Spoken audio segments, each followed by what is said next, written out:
I'm Joseph. And I'm Nick. And this is Fish Jelly. How are you? Good, how are you? I'm okay. This is our 60th podcast. Wow, wowie, wow. How do you feel about that? I feel fine, I guess. I mean, I'm ambivalent. I'm detached.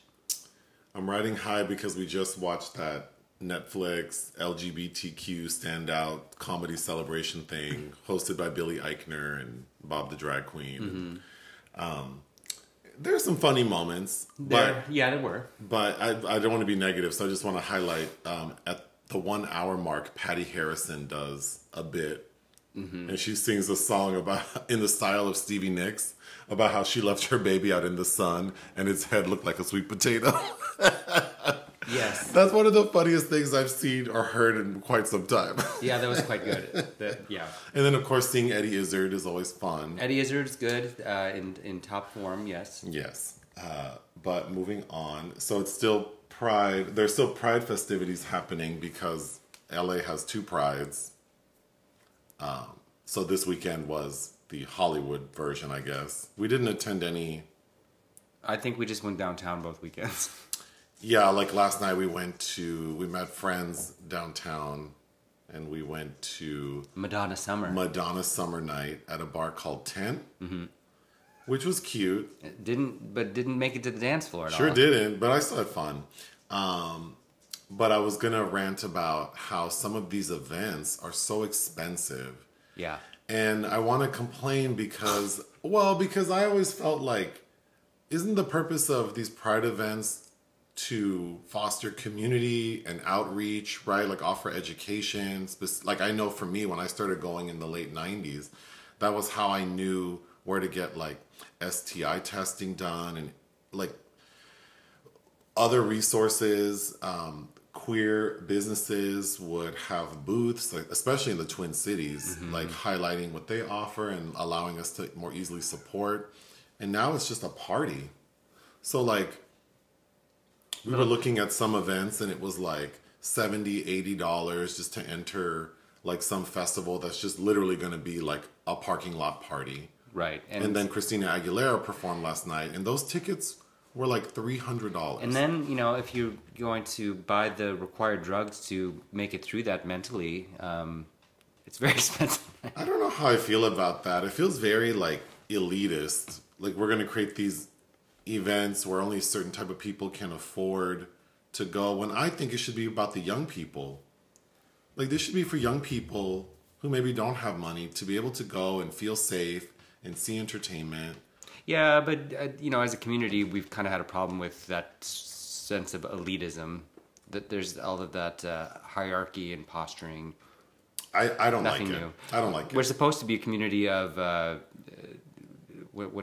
my mind is going blank. About we have all this fun. We don't have children. We should be able to spend. That's how people act. We should be able to spend money on whatever we want, kind of thing. Which is fine, I suppose. But when it comes to like Pride Month and all of these festivities and these super high prices for people to just stand in a spot to really loud music and dance with their shirts off, that's great. That's fine. Do what you want to do. But to call it like, I mean, this is not about community. It's not about outreach. Like, no, not yeah. Yeah, it's not fostering diversity. Oh, for sure, no. The crowds who are there are like, if they can't afford to do these things, then it's. Anyway, I don't want to keep going on about it. So I read, and I heard about this, and then I read the article, and I thought it was interesting. So, Falcon Studios, they make pornography. I'm not super into porn, and I don't know any of these actors or people, but they have a new head of production. His name is Nick Fit, and he used to be, or I think still is, a porn actor. Okay. He certainly looks like one. He posted something on Twitter saying, after #Pride, I firmly support protecting our queer spaces. I am in a role that can make a difference. No longer will I hire gay-for-pay entertainers to play the role of gay/bi models. I heard you loud and clear this weekend. Gay models should be in gay roles. #gay for gay. Then, shortly thereafter, he tweeted, all my personal opinions on this matter reflect my personal beliefs and core values and do not represent any position of any company that I work with or for. So clearly, I guess the CEO or whomever owns Falcon got his ass together because that person said, no, we're going to continue hiring performers who perform well. Like, so then, like, you know, I don't really watch porn, but I think this also relates to, you know, traditional film and TV roles. Like, how can we police people's sexuality? Like, how can you say if this man, you know, if it's like male gay porn, how are you going to like certify that this person is not? Well, yeah. What else we're also policing is that person is certifying that that they are defining themselves as gay or queer. Right. And when it's none of your business, you're being hired to perform this service. And right, if I'm willing to do it and I do it well and people enjoy it, what difference does it make if it's just I'm dating someone of the opposite sex at home? Like, well, yes, but how it goes? How do we know they're not bi or fluid or whatever? Or yeah, is there a ratio of penis they've had to have had in an orifice in order to qualify for the role? Again, when you're consuming something like porn, how much are you invested in knowing about the actor performing those too? I don't think it's black and white. I think when it comes to roles that are not, you know, well, porn is like a performance, but I think like Bradley Cooper is in a new movie with Matt Bomer where they're playing a gay couple. So then I was hearing people talk about that, like that he shouldn't be playing that role, and it's just like, oh please! It's called acting, and yeah, we don't require people. Again, I know that there's a problem with, you know, representation, and we do need to foster, you know, careers and opportunities for people that are not white, cis, straight actors. But that doesn't mean that those people shouldn't be allowed to act. I think that the line gets murky when it comes to like race and ethnicity. So I certainly don't want like a white lady playing an Asian lady. Oh, for sure. Yeah. Or, you know what I mean? I don't know if I can even explain how I think that makes sense, except that it just feels like unnecessary. Yeah. Americans are so... Then Americans they need to start getting better at watching films with subtitles, because you're letting actors play other nationalities and not speaking the language. What sense does that make? Right. And then I think like, okay, so then should a person who's not a physician be playing a physician on TV? Or, I mean, that to me is even more damaging, because this person's reciting like medical jargon, which people could interpret as medical advice, and they are not qualified. They're just reading words that were given to them. So I do think that in some areas where it seems gray, the line is pretty clear. Like doing blackface is not going to work. Like it's just not going to work, because that seems like, but then even that gets tricky, because then I was going to say, when you have to alter like your physical appearance, but then, you know, look at like Zoe Saldana playing Nina Simone and having to wear darker makeup and get prosthetics. And, you know, I felt a way about that. But I felt a way about that because it felt unnecessary. Like there are plenty of black female actors who could have embodied that role and not require what really felt like Halloween. So in that way, it just felt disrespectful. Because it also, to me, implied... There was a lot built into that, because there's colorism, and then there's like, okay, Zoe Saldana is arguably like a very beautiful woman. Yeah. So then to make her look different to match what we see Nina Simone as, to me also kind of feels like you're almost saying like she's not beautiful either, because there are other female actors who could have played her and not require all that. Right. And I just feel like it sort of honors her beauty more than having to give some lady some nose that's bigger than what she naturally has and make her skin darker and then put her in a fat suit. And But then I understand in other roles, like fucking Christian Bale playing Dick Cheney, it's like, well, we're not going to find someone who looks like Dick Cheney, probably, who's gonna, you know what I mean? Like that director, that filmmaker wanted this character to look like the historical figure. So It's not always black and white. It's not black and white, and that's the thing. That's why we can't policing these things doesn't really make any sense, and context matters. But I just thought it was interesting because when it comes to gay for pay, I feel like you said, the people who are consuming this medium, I don't think the audience probably likes the idea that the performer who's having sex, the male performer who's having sex with another man may not be gay.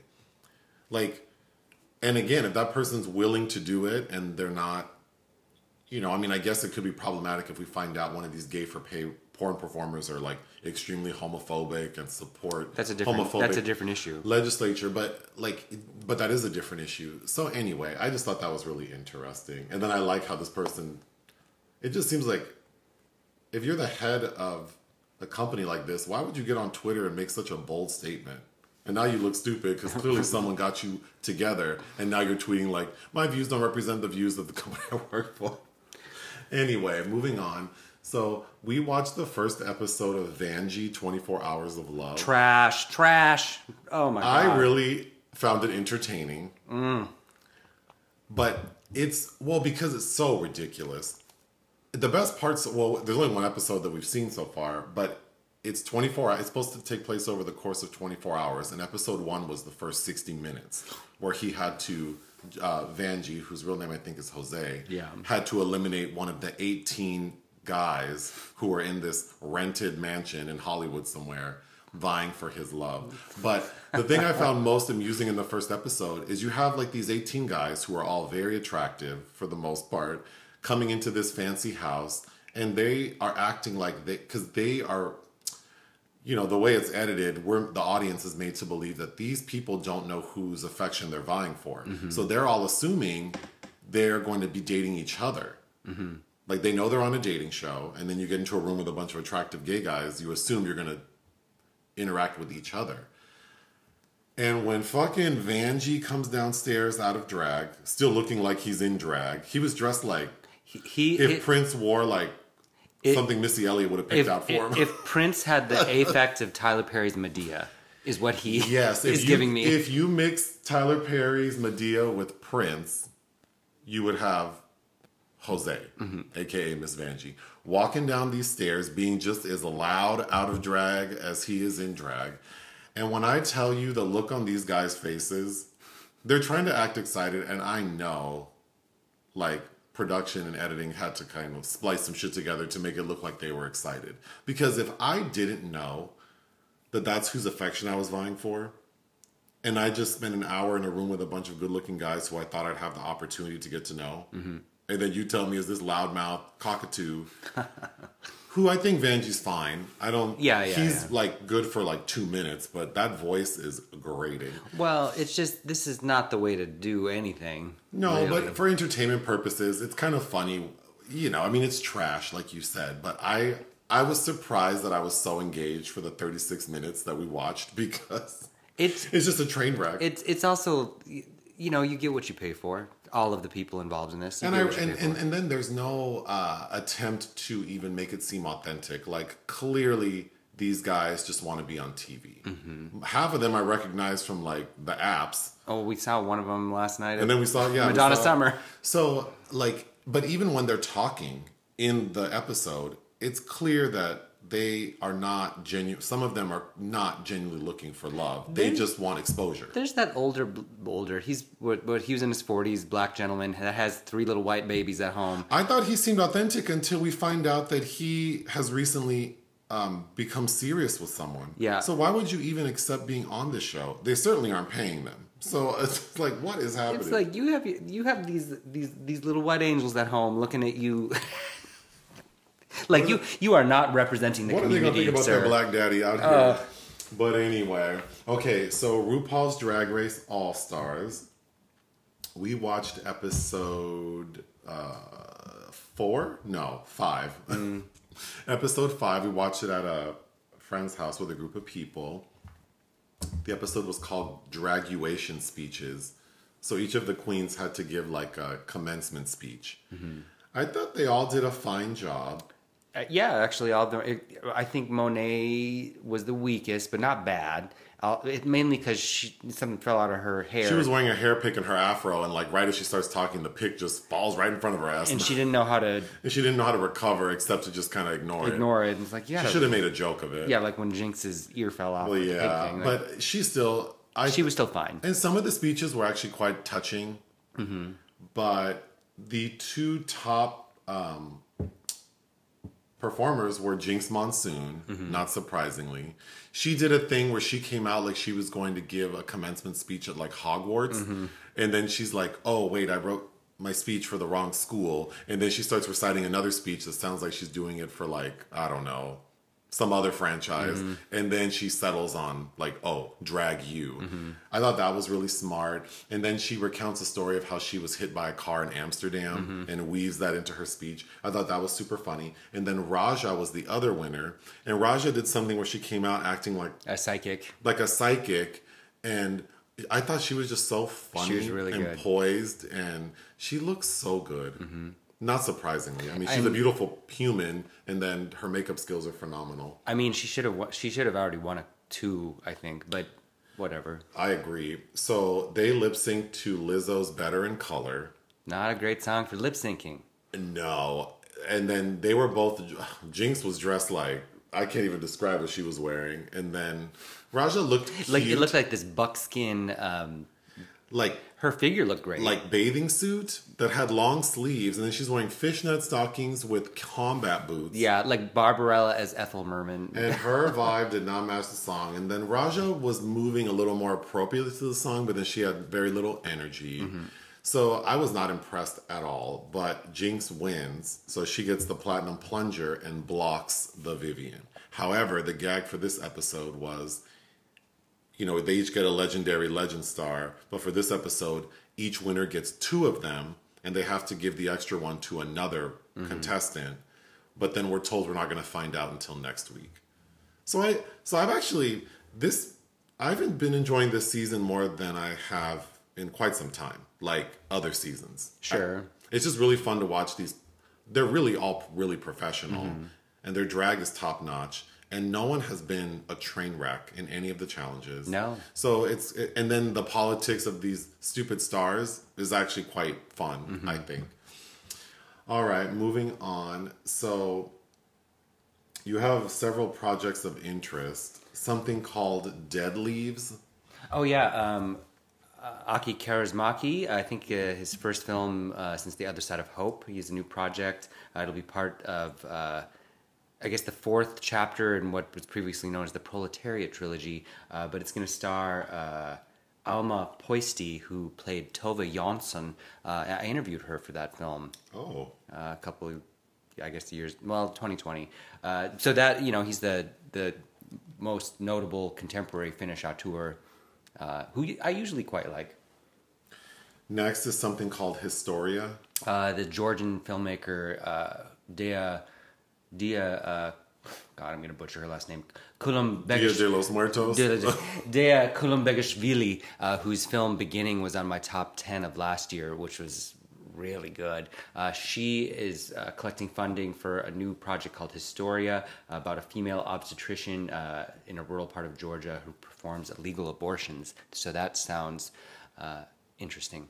Next, The Book of Solutions. Michelle Gondry, who hasn't done a film since 2015, has announced a new feature called The Book of Solutions. It's going to star Pierre Niney and Blanche Gardin, who played Léa Seydoux' assistant in France. Together 99. Swedish filmmaker Lucas Moodysson, who in the early 2000s in late 90s, early 2000s was a big deal Swedish filmmaker who did Show Me Love, which of course utilized a little lesbian teen love story that utilized the Robin song. He also did this really grueling piece of miserableism. Robin S. No. Or Robin, the blonde. Blonde Robin, Show Me Love. Oh, whenever I think Show Me Love, I think of Robin S. I know, but it's just how I only acknowledge Black Michelle Williams. But I do like Robin. Well, we like white Swedish Robin. I do really like the white Swedish Robin. Anyway, he was very notable in like 2000, early 2000s for Lilia Forever, about this girl that's sex trafficked. His last film was a 2013 movie called We Are the Best, about this group of teen girls that create a band that is excellent. And he hasn't done anything for a decade now. But so his new project is called Together 99, and it is a follow-up to, I think, his previous film called Together from the year 2000 about this commune, which I remember seeing that film and not loving it. So I find it interesting that that is kind of his new thing. But Next, there's a Ben Affleck Nike drama.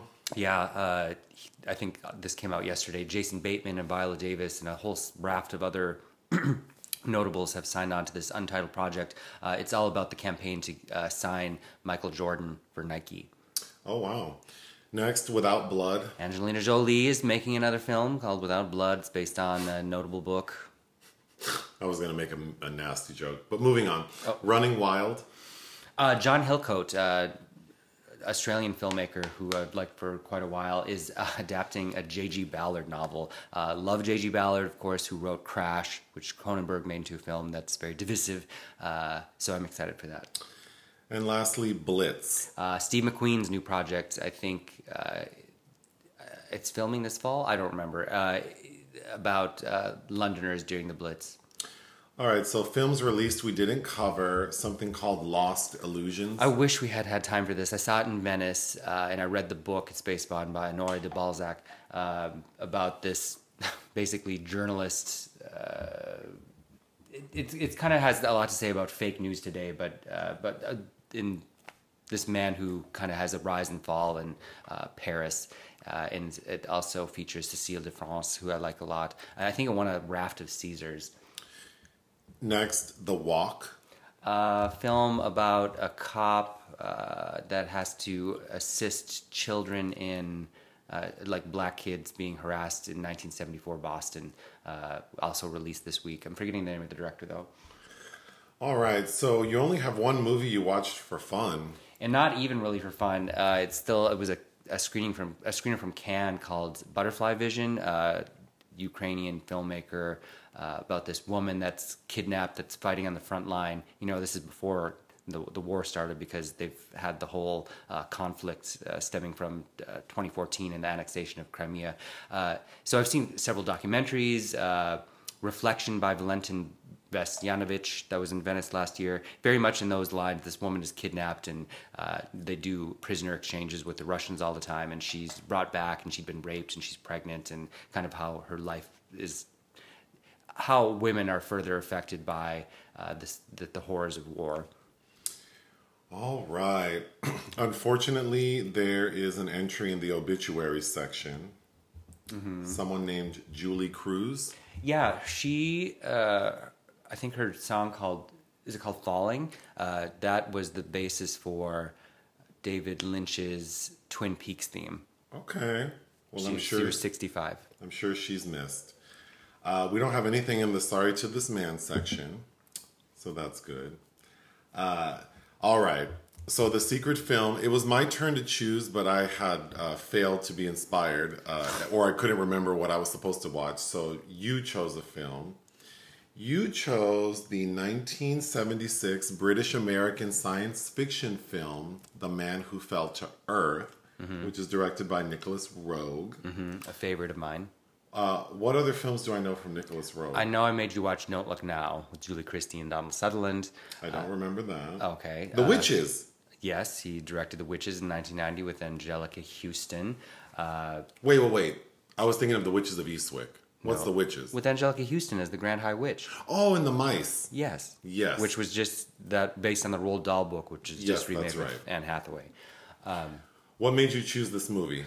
Well, I just read the book. You did? Yeah. When? Like last week. Oh, shit. I've been carrying it around. And then you have it on Criterion. Yeah, I have the Blu-ray on Criterion, which I believe is out of print now. So I can sell it? No, you're not. Wow. I keep track of everything I own, so you're not. I want everyone to know that when Nick dies, there'll be a huge sale. An estate sale. It won't be some cheap shit. You need to have somebody price what everything's worth. I already told your goofy ass to make me a price list so I don't accidentally give away. No, because if I die, you need something to do. Oh. You know what I'll do? Be at peace. Relax. I'll get some good sleep. Okay. I feel like I've heard of this movie, but I had never seen it. I did think it was interesting. I do like David Bowie. He's really interesting. Like, he has a really interesting presence, and I find him like strangely appealing. Yes, it's funny. He was only like 28 or 29 when he made this, which is interesting. But well, I was reading, which we can get into later, but he says that he was like coked out of his mind during this.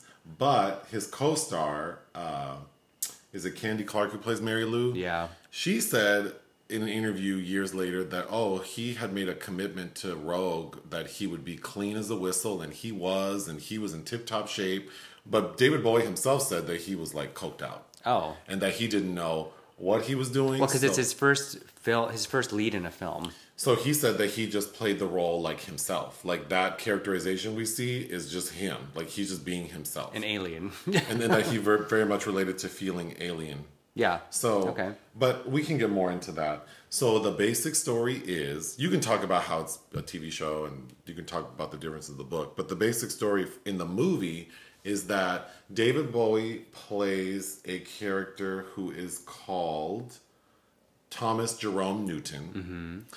And he's an alien, and he's come down to Earth because the planet he's on is suffering from a drought. So he's trying to extract water from Earth to take back to his planet. And the way he's going to do that is he's going to build a spacecraft to take it up there. And in order to do that, he needs a bunch of money, like all the money. So he comes down with some technology that he has patented, and it makes him like the Elon Musk of 1970 whatever.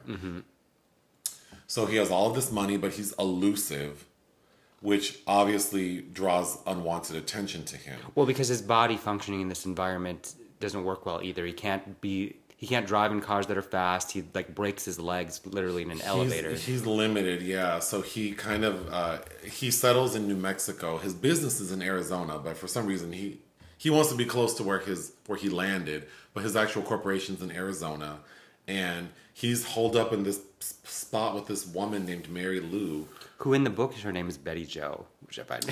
And the government is sort of watching him because he is, it is sort of suspicious that this person out of the blue just is like taking over all these businesses and making all of this money and is a recluse. So it's discovered that he's an alien, and they discover that he has built this spaceship and is probably going to do something nefarious. So right when he's about to launch, he gets taken, and the government basically like contains him in this fancy apartment where they're just going to study him. But the problem is his character doesn't age at the same rate we do. So the years go by, and this like sort of like secret government group that's handling this alien entity, they all get old, and then they just sort of forget about his ass. And like his ex lady, like everyone just kind of moves on because it's been so many decades. But he's still fresh and crisp, and still has a bunch of money. So the end of the film is we just see him sort of stranded on Earth with all of his money, still giving up his endeavors to go home. Yeah, still looking good. As in the book, he keeps saying that he's become native, and in the book he also goes blind. Well, so that's the end of the film. So why don't you discuss some of the differences from the book and the movie? Well, the film is very disorienting and kind of non-linear as well. In the book, Nicholas Roeg also scrubbed any specific mention of the passages of time, because we don't really know how much time has passed. It's shown in how people are aging around him. Right. So in the movie, we get the sense that Mary Lou, who's this woman he meets at the hotel he checks into, and then immediately she like shacks up with him. Who's a lush. Yeah, and she introduces him to alcohol, sex, and television, and he becomes addicted to alcohol and television, which is how the government keeps him sedated in this apartment because they just give him gin. But she sort of alludes to did you say in the book that he's made to seem gay? She thinks they do not have a sexual relationship in the book. She thinks he's homosexual because he's so fragile and is not interested in her sexually. And she's seen as more of like this drunk rube who's kind of maybe a bigger woman that is kind of gone to seed a bit. In the movie, the woman's beautiful, and she sort of thinks it's weird that he's not more sexually aggressive with her. But then instead of making him seem gay, her character seems like she thinks it's because he's married to another woman. But then they do end up having a sexual relationship. And then what about him going blind? In the book, he's questioned by the CIA, and then they release him to the FBI, and the FBI wants to do this imprint of his eyes, and he has those contacts in, and they don't allow him to take the contacts out, and they subject him to these bright rays that make him go blind. In the movie, they perform x-rays on his eyes with the contacts in, and then he says, "You've burned the contacts to my eyes," so he can still see, but he can't remove So them. he's lost the last vestiges kind of that make of his old form. Because we do see him in his natural alien form. Yeah. Which is just like, he has no ears, no genitals, and then his eyes clearly don't look like human eyes. Which is interesting because they showed David Bowie's actual genitals. We see David Bowie's penis. And Rip Torn's. We see Rip Torn's penis. We see some vaginas, some adipose tissue in the titties. Yeah. So, here, I have thoughts on what I wanted the film to be like, but maybe I should go through my notes first. Okay. All right. So the way David Bowie makes his millions is we see him go to a patent lawyer. Played by Buck Henry, who we just saw play the father of that kid in John Cassavetes' Gloria. Child, when we first see that lawyer, those glasses he has on, you have never seen thicker glasses on someone. It was so cute. But he tells the guy, he gives him like $10,000 or something and says, "I want to pay you $1,000 an hour to be my lawyer." And the guy's like, I don't know what in the world you could need that you'd pay me $1,000 an hour. I mean, I'm good, but I'm not that good. And he's like, and I just do patent law. And he's like, well, I have some plans. I want you to read them, like right now. So he takes a little 10,000 and he reads, and David Bowie's character gives him his plans in this really cool metal notebook. I think the visuals are really cool, but the lawyer is reading through them, and it's all a bunch of like mathematical equations, and it doesn't look like anything a person could actually read. But the lawyer, some time passes, and it looks like the lawyer had to roll up his sleeves and get into the weeds. And then we hear him say, "You have like 9 patents. Do you know what this means?" And David Bowie's like, "I don't know." He's like, "You're basically going to take over like GE, Kodak, all the things." And he's like, "Well, how much money can I make?" And he's like, "Well, like 300 million." And then David Bowie's like, Is that it? "Is that it? I can't have more than that?" And he's like, "What in the world could you need like more than $300 million for?" I'm trying to look up the 300 million in today's money. Oh wait, it's not even able to give me 300 million. I don't know. It's definitely like in the billions. Sure. But so he proceeds with that plan. The lawyer becomes like the CEO of his company, and he tells him, "I want you to be in charge of everything. I don't want to have to interact with a single person, and the only person you report to is me. Like, I'm the top, and then it's you." So that they proceed in that way. Okay, so then David Bowie, after he sets up his business, he goes to New Mexico with his driver and their limo, and they check into the hotel, and the girl, Mary Lou, takes his briefcase, and he's freaked out, like, "No, don't take my briefcase." So he chases her into the elevator, and I thought the scene in the elevator was really funny because the stress of like going up the elevator, the performance it's campy. Yes. It's campy, but I mean, it was fun to watch. Candy Clark plays Mary Lou, and I don't think I don't like her performance at all. Really. I thought it was fun, actually. Well, it's not good, but I think it's fun. Again, it's campy because it's not good. And Nicholas Roeg, a favorite director of his filmography to sift through, but I think he always worked best when he wasn't romantically involved with the women he cast in his films. Oh, he was romantically involved with her? Candy Clark. And he subsequently, he was married to Teresa Russell after starting with Bad Timing, and all of his films in the 80s and early 90s starred Teresa Russell, and I don't think he was good at directing women that he was sleeping with, as opposed to somebody like Julie Christie in Don't Look Now. And back when I first met you, Sigourney Weaver was supposed to star in an adaptation of Night Train from the novel by Martin Amis, and that never came to fruition. Somebody else made it, Carol Morley. starring Patricia Clarkson, which wasn't actually very good. But yeah, you know, I think he worked well. Yeah, when he didn't have the chance to do things. But well, something I didn't understand is the company, David Bowie's company, needs to hire like an engineer or like a scientist because he needs like a fuel system to get his rocket ship to wherever the hell he's trying to go. So he hires this guy played by Rip Torn. And I was very confused. We spend a lot of time with Rip Torn being like a womanizer and having sex with women in sort of a lascivious way. with his students, because he's a professor. Right, that's right.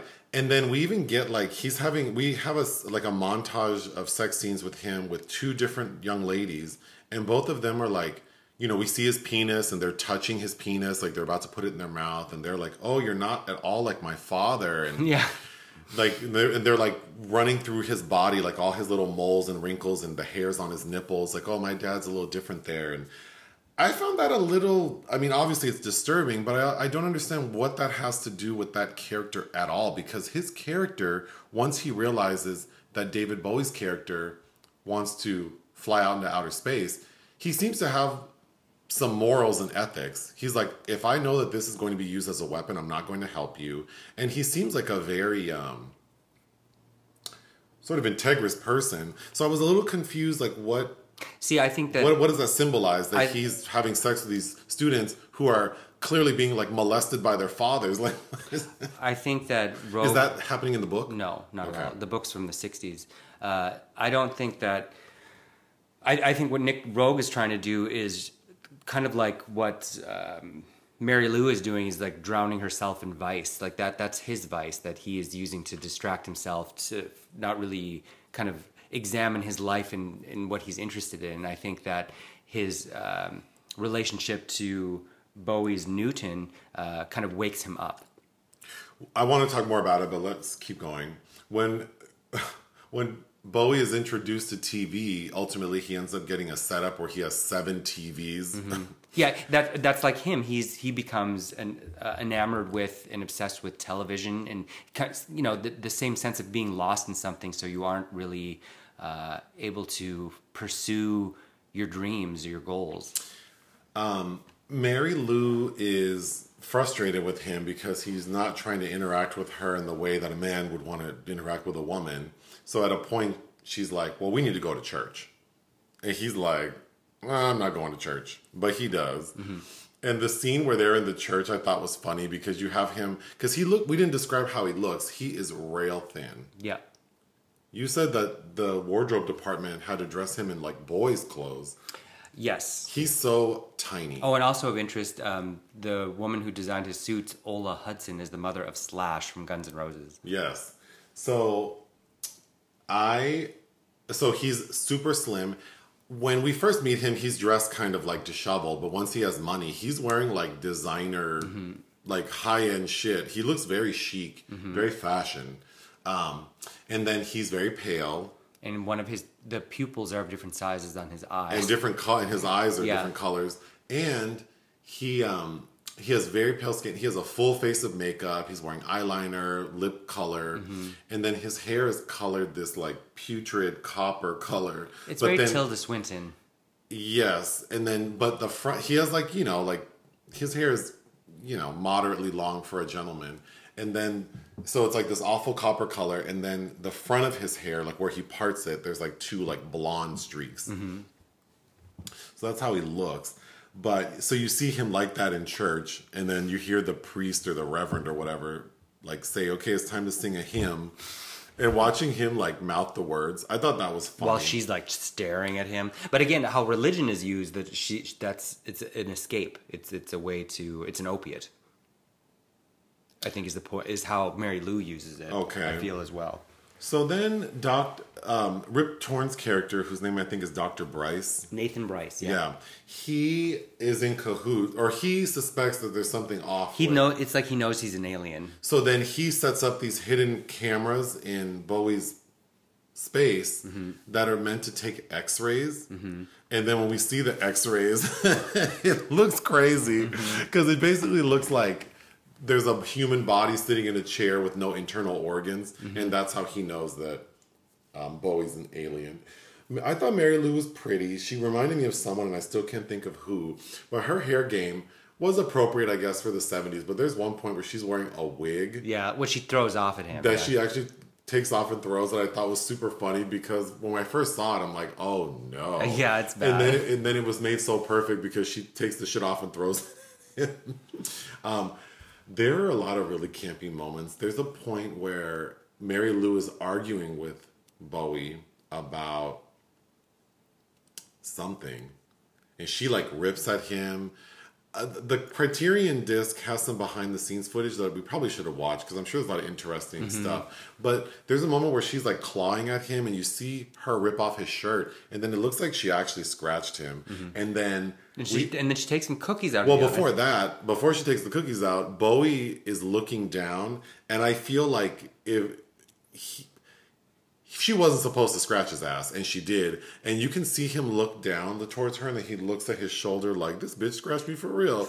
And then she brings out some cookies, because the alarm goes off, the timer. And she brings this cookie sheet over with these old dry-ass, burnt-ass cookies. And then we get a shot of Bowie, like, flipping the cookie sheet. That shit was funny as hell to me. There is a scene where Bowie, he's had enough of Mary Lou, and she's not getting the hint, like, you need to kick rocks. So then we get a scene of him going into the bathroom, and he takes his clothes off, and he's playing with his nipples, and then he's looking in the mirror, but the view in the mirror is distorted like a funhouse mirror. I thought that was a really cool scene. And then he takes out his contacts, because he's going to reveal to her his true form. And child, when we see Mary Lou see him as his alien self, oh my God. You know how like the Alamo Drafthouse will play fun clips? Yeah. I feel like her seeing him as an alien should be a clip that the Alamo Drafthouse uses. And she urinates. Yeah. Oh my God, it was so ridiculous. You know, when it was released in the U.S., the distributor cut 20 minutes of it. Oh. And that was one of the scenes they cut. Oh, interesting. And then part of that scene where she's seeing him as an alien, she pees on herself. Yeah. But then goes and takes off her clothes and explores his body naked on the bed. And then is still freaked out. Yeah. We do get visuals of Bowie with his family. I'm assuming it's a woman, so a wife, and then his two kids. Who I believe is also played by Candy Clark. Oh, so we see them on like their planet. This desert planet where it's real dry. They have these contraptions that have water in them. It reminded me of Dune, really, because that's what those suits do in Dune. But when we see his kids close up, those kids are so ugly. Yeah, but not because of the actual children. They're wearing like masks. Yeah. And the one almost looks like he's wearing like a Michael Myers mask. I thought one kind of looked like Willow Pill. Oh. Wow. Let's move on. Okay. Then the character of Farnsworth, who is Buck Henry, the patent lawyer. The lawyer who's now the CEO of this enormous corporation, conglomerate. He has a driver who's also like his boyfriend. Yes. So this character's gay. In the book, is that the case? No. Okay. So it's interesting. But once the government decides like they are going to eradicate, this is toward the end of the film, they go, this like agency, which we didn't even mention. Bernie Casey. Bernie, sorry. He's one of the people, which we can talk about him. Yeah, his I was very confused by his character, because if he works for the government, for the secret agency, he lives a very extravagant lifestyle. He has a mansion. He has this like white lady with these white children, and well, they're not white. One of them is brown and one's white. For sure, yeah. But I was confused. Like, what kind of money is he getting paid? Well, I think that's interesting, because before they kill Buck Henry, they were told that they're going to take care of this alien man who runs this big company. He said that is technologically overstimulated. But what I was going to say is, when they get a hold of Farnsworth and his boyfriend, they throw them out of like their penthouse window, which is like in a high rise, and the visual of these, which are obviously like mannequins or dummies, falling from the sky was really funny. It looks really good, because the transitions to Bernie Casey jumping into his pool diving into his pool, which Oh, looked really yeah. great. And I love how the soundtrack is because he gets out of the pool and and he's naked, and he hugs his wife, and you hear his heart beating. And I was trying to think that the casting of a black actor in this role that's is partially responsible for the downfall of this other stranger in a strange land, that this black man in America working for this agency. Sure. I'm sure also has some kind of subtext. Sure. With what Rogue is trying to say about the U.S. My final note is when we see the aliens like walking, they kind of walk like the cone heads. Yeah. I thought that was funny. But overall, I guess I don't know. There's a lot. I think the book would be an interesting read, but what I wanted to talk about is what I think would have been better. Like, this movie could be remade with a different title so people don't know.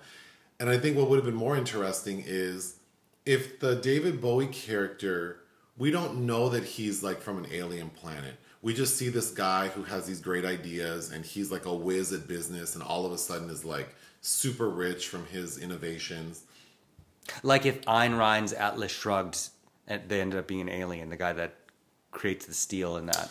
Yes, because I think it takes away knowing that he's an alien, like right away. So then it's like, okay, clearly he needs money. Because the first thing we see him do, the first scene of the film, is him landing and like walking down to this little town, the name of which I just forgot. And he pawns like a gold ring with his initials in it for $20. And then we see him go like buy something to eat. And then he has like a bunch of those rings. So it's clear that he's interested in getting money. And then immediately we cut to him and the patent lawyer and the 300 million and then the successful corporation. So I think knowing that, it already led me to like, okay, well, what is he trying to buy? So I wish that we would have just seen this character. And then he tries to give one of those rings to Mary Lou later on. Like as a goodbye thing. I wish we would have not, like, we would have seen this person build this sort of empire, and then we see that he's trying to go to outer space, but we don't know why. And then, because ultimately it doesn't matter why he's going, it's just the fact that he is an alien trying to get back home. And then there's so much that could be, I mean, there's a lot of symbolism in this existing film, but I think it's a little all over the place for me. It just... Well, it's very, it feels like an art house film. It's very disjointed and disorienting. But I also kind of like that. I like how the passage of time is presented. But I would watch it again, like at a theater, like... And I think Rip Torn's old boss says something about... there's some comment about how people aren't ready for new products, a multitude of new products at any given time, which is commentary, even by the 70s standards, was really not true. Right. As we demand more and more and more. And yeah, it does feel kind of like strangely prescient in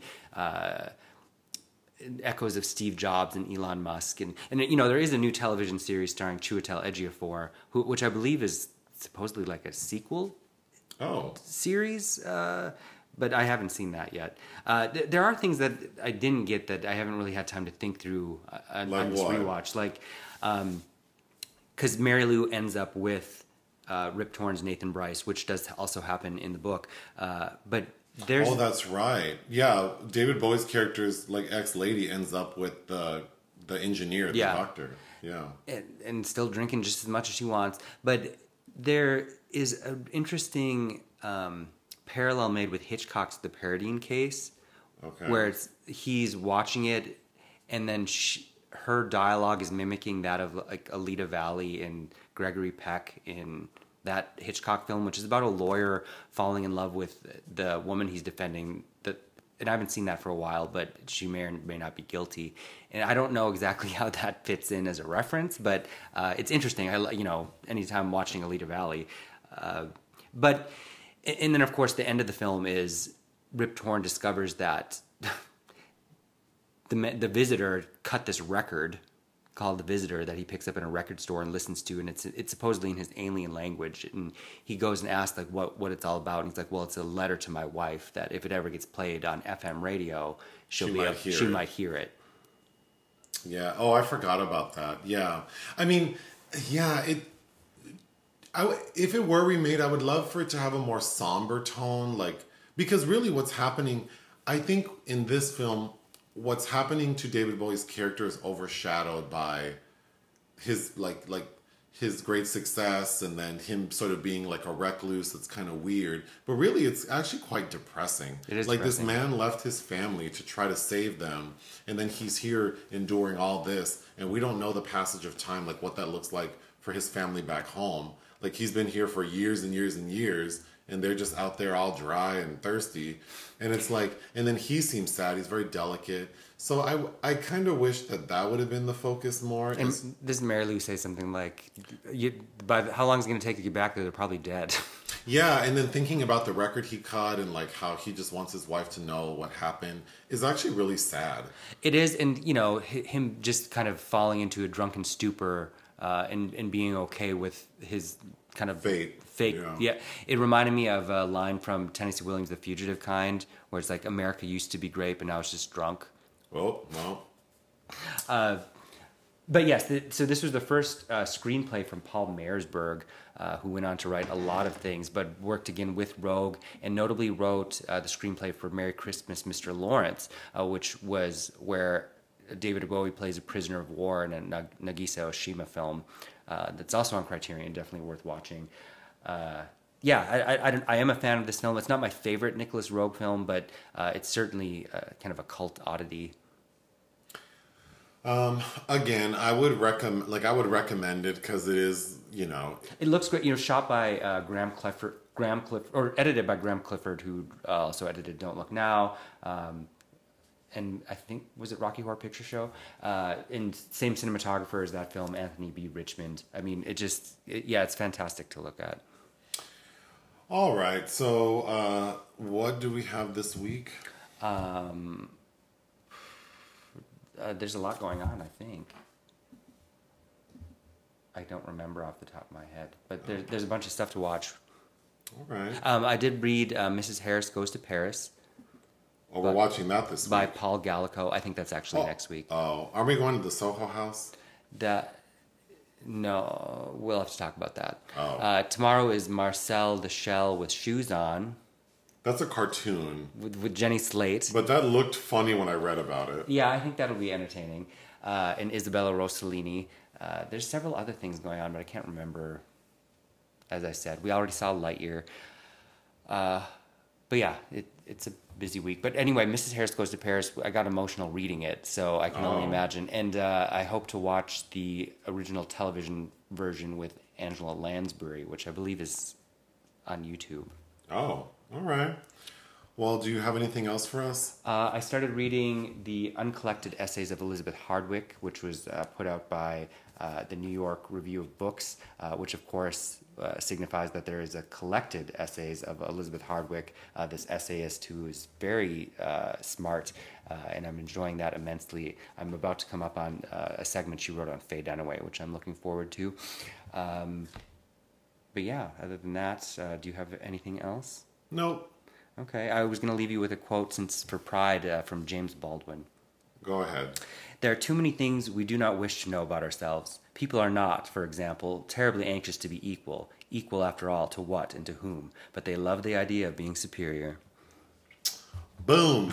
Boom. Boom. Boom. Bye. Bye.